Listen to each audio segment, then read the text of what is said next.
పిల్లను కూడా నువ్వు కొనలేకపోయావే. గొర్రెపిల్ల ఎలాగ కొనలేకపోయావు, మేకపిల్ల ఎలాగున కొనలేకపోయావు.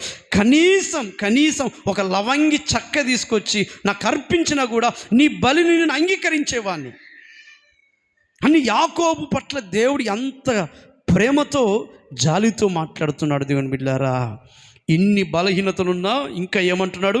నీ బలి పశువుల క్రొవ్వు చేత నన్ను తృప్తిపరచకపోయినా పర్వాలేదు, కానీ నీ పాపముల చేత నీవు నన్ను విసికించితివి. అడుగడుగున నీ దోషాలే నాకు కనబడ్డాయి, నీ అక్రమ క్రియలే కనబడ్డాయి, నీ అవిధేయతే నాకు కనబడింది. నిన్ను ప్రతి స్థలంలో నిన్ను కాపాడుతున్నాను, నువ్వు కావలసిన తిండి పెడుతున్నాను, నీకు కావలసిన బట్టలు ఇచ్చాను, వాగ్దాన దేశంలో చేర్చడానికి నిన్ను నడిపిస్తున్నాను. అయినా కూడా నీ పాపముల చేత నీవు నన్ను విసికించితివి, ఆయాస పెట్టితివి. అయితే నేనే నా చిత్తానుసారంగా నీ పాపములన్నింటినీ నిన్ను తుడిచివేయబోతున్నాను. చప్పట్లు కొట్టండి గట్టిగా.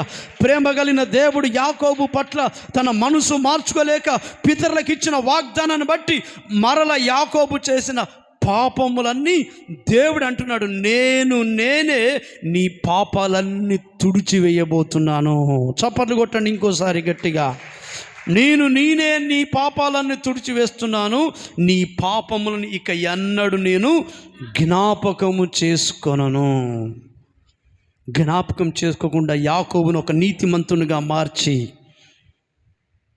ఎప్పుడైతే యబ్బోకు రేవు దగ్గర మొరపెట్టి ఏడ్చి ప్రలాపించి తన బ్రతుకు జీవితాన్ని ఒక సరైన విధంగా దేవుని ఎదుట సక్రమంగా సరిదిద్దుకున్నాడో, ఆ యాకోబును పితరుల సమాధిలో చేరునట్లుగా అతన్ని నడిపించాడా. ప్రియమైన దేవుని బిడ్డలారా, యాకోబు జీవితంలో అతడు యెహోవాను ప్రేమించాడు. తన జీవితంలో వ్యతిరేకమైన సందర్భాలన్నిటినీ దేవుని సన్నిధిలో అతడు పూర్తిగా కడిగి వేసుకున్నాడు. ఒక రాత్రంతా ఏడ్చి కడిగేసుకున్నాడు. ప్రతి స్థలమందు యాకోబుని దేవుడు కాపాడాడు.